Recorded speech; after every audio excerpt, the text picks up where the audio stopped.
श्री कृष्ण कहते हैं, ब्राह्मण क्षत्र विशाम शूद्राणाम च परम तप कर्माणि प्रविविक्तानि स्वभाव प्रभवे गुणे। यहाँ पर भगवान ने कहा कि ये जो 4 वर्ण हैं, यहाँ पर भगवान किसकी बात कर रहे हैं? ब्राह्मण, क्षत्रिय, वैश्य और शूद्र।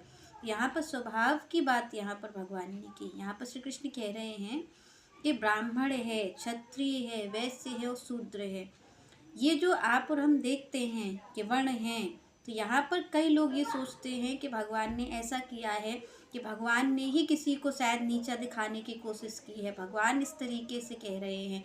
पर आप और हमें ये जानना चाहिए कि श्री कृष्ण जो यहाँ पर किसी विशेष तौर पे बात नहीं कह रहे हैं। ना तो यहाँ पर आप देखिए पूरी गीता में श्री कृष्ण ने कहीं पर भी किसी वस्त्र की बात नहीं की, किसी विशेष वस्त्र की बात नहीं की, विशेष यहाँ पर शरीर की भी बात नहीं की है। यहाँ पर भगवान बात कर रहे हैं जीव की। यहाँ पर भगवान बात कर रहे हैं हमारे और आपके स्वभाव की, जो हमें प्रकृति द्वारा प्रदत्त हैं।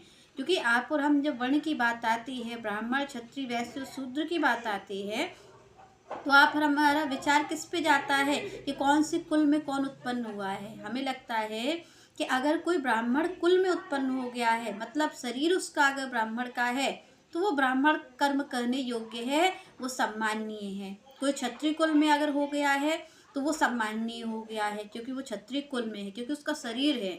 यहाँ पर कोई शूद्र कुल में अगर उत्पन्न है तो उसे आप और हम हीन दृष्टि से देखते हैं। कोई वैश्य में है तो हमारे लिए तीनों का सम्मान है, पर यहाँ पर हम शूद्र को देखते हैं इस दृष्टि से। तो आप और हम ये समझते हैं कि शायद भगवान ने भी इसी तरीके की बात की होगी जैसे आप और हम करते हैं। तो यहाँ पर श्री कृष्ण ने स्पष्ट चीज़ कही। क्या चीज़ कही? कि ब्राह्मण, क्षत्रिय, वैश्य और शूद्र। यहाँ पर श्री कृष्ण कहते हैं कि